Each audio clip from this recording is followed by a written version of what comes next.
This is the story of Ivan Potts, a man whose life is emblematic of others in a city that is caught in a perpetual cycle of violence, and has in part turned to violent policing to stop it.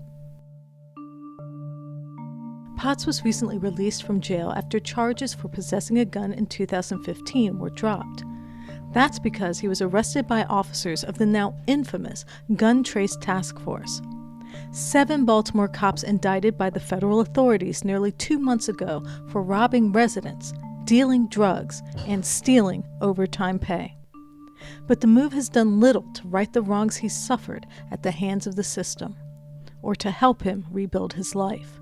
And it is that omission, duplicated thousands of times over across the city, the Justice Department found had practiced racist and unconstitutional policing, which Potts says reveals much about why Baltimore is still plagued by intractable violence. This destroyed my relationship with people because I just came home, so they probably looking at me like a jailbird. He back locked up for a gun again. He just don't change. You know, a lot of people turned their back on me. It is perhaps an unlikely connection, often overlooked, whose origins can be found in Potts' story. His ordeal began in the fall of 2015 here, in West Baltimore near Garrison Boulevard. Walking to the store, he was startled when an unmarked rental car suddenly bounded up the block. My heart dropped because I didn't know what was going on. Like, it was a regular car. You couldn't see the people in the car because it had slight tents on it. So I didn't know what was going on. I thought somebody went up the wrong street or somebody was trying to get me or anything. They could have been robbers, anything, you know what I mean? So I didn't know they was police until they hopped out. They jumped out, and Sergeant Jenkins, he was yelling, "Hey, let us check you right quick." And I said, "For what?" "I'm going to the store. What you want to check me for? I don't have nothing on me." So he "Stop being a smart ass and let us check you. You know the routine." So I said, "No, I don't know the routine." I told him, "You know the routine." I whipped out my ID and told him that you could have my ID and run my name for warrants or anything like that, but you don't have no probable cause to search me, period. So, he "Oh, you a smart ass, or you know the law." So I told him, "Yeah, I know my constitutional rights." They accused Potts of having a gun, even though Potts says he wasn't armed. And then, after retreating into an alley, they emerged with a gun, and a struggle ensued. So they was talking "Where's the guns and drugs and all this?" And I said, "I don't know what you're talking about." So they asked me about incidents that occurred, shootings and stuff that I don't know nothing about. Asked me, do I have any information for them? So I said, no. So they "Well, if we check this area and we don't find nothing, you good to go." Sergeant Jenkins and I believe it was Maurice Ward, no, Evadio Hendricks, they walked in the alley. One of them stayed with me while I was sitting on the curb. So when they walked in the alley, I hear him saying, "Call the paddy wagon, he's going to jail." So I'm saying, "For what?" So when both of them come out the alley, come out with a handgun. So they saying, "This your handgun, bop, bop, bop." And I'm saying, "No, I don't have shit to do with nothing. That's not mine. You know what I mean? I'm not confessing to nothing. I don't know nothing. I'm just, I'm exercising my Fifth Amendment. I'm remaining silent. So, but it's not mine." So, long story short, the sergeant was "Well, tell us some information about some events that occurred around the area, whatever, which I had no knowledge of, and we'll let you go." So I'm like, "No." So he "Well, why are you going to jail then?" He said, "This is your gun today." So he goes down and act like he taking a gun to put it in my hand as I'm sitting on the curb with my hands behind his back. He said, "So this not your gun? You didn't throw this?" So I'm like, "What?" So as I'm trying to get up, the other one pushed me back down, and he comes over with the gun and try to put it in my hand. So when he tried to do that, I sprung up and tried to kick back. That's when they slammed me and they got to beat me up again. Potts was arrested and incarcerated without bail. For 1.5 years, he awaited trial, where he proclaimed his innocence in front of a jury.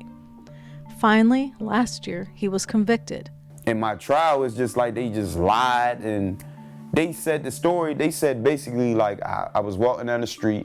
They was coming up a one-way. They was investigating in the area, and when when I appeared to notice their car, I stopped, looked up, and whipped the gun out. Then I turned around and fled. And as they turned the corner, they noticed I didn't have nothing in my hand, so that gave them the assumption that I threw it. You know what I mean? And the way they wrote the case up got me convicted.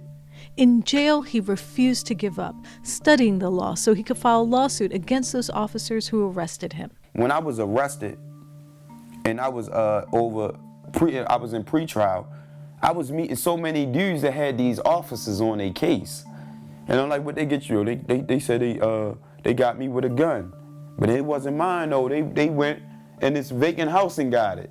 You know, it's like they always disappear, act like they search, and they come back with a gun. So they put me on administrative segregation, which is segregation.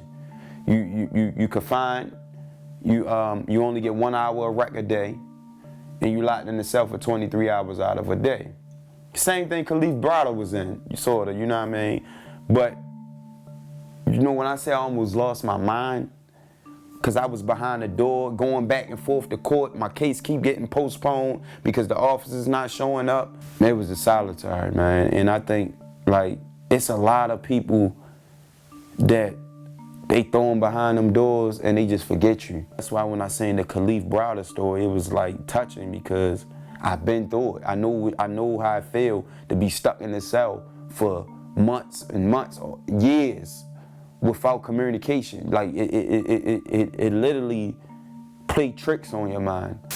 For a department already the subject to a scathing report from the Department of Justice, it was another black eye. 7 Baltimore City police officers accused of robbery, racketeering, drug dealing, and overtime fraud. Illegal activity so brazen, U.S. Attorney Rod Rosenstein says the officers, part of a gun task force, were running a veritable criminal organization inside the Baltimore City Police Department. The 7 defendants were members of the gun trace task force of the Baltimore City Police Department, and during the course of their membership in that task force, they conspired to engage in a racketeering conspiracy. The crimes included robbery of victims, overtime fraud, filing of false police reports, and a variety of other illegal activities. So when it came across the screen, we both watching the news, and it flashed. And I say, Bop, he on the top, he a big guy. Bop, hey man, what you hit me for? I said, man, look, they the police that locked me up. So he jumped down, no. So I said, yes, they is. So the news went off, we walked the child. So he asked me, man, you really think that's them?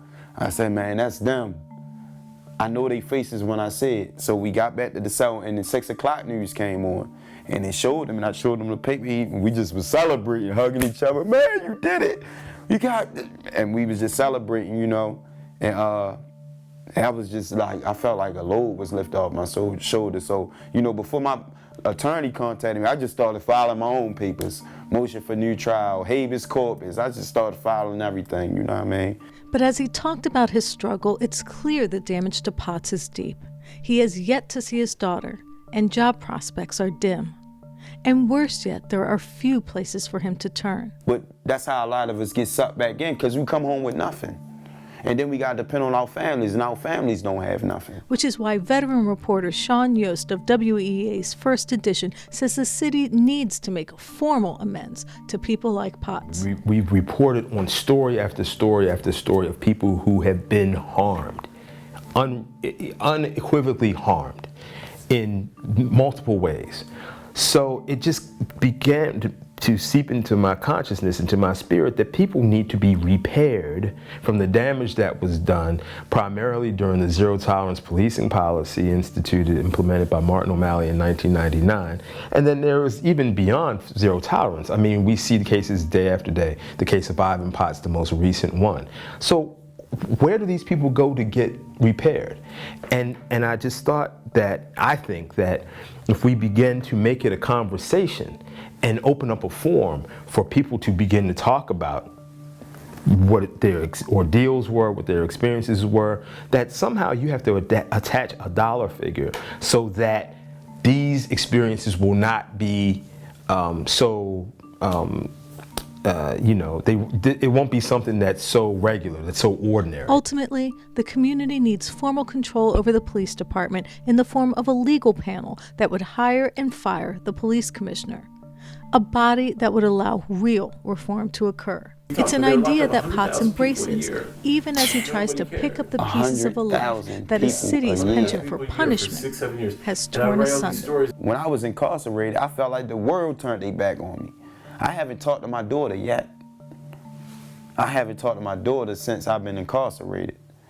You know what I mean? Her mother won't even answer the phone for me. You know what I mean? So I just felt like everybody turned their back on me because of the actions of these officers. This is Stephen, Janis, and Taya Graham reporting for the Real News Network in Baltimore City, Maryland.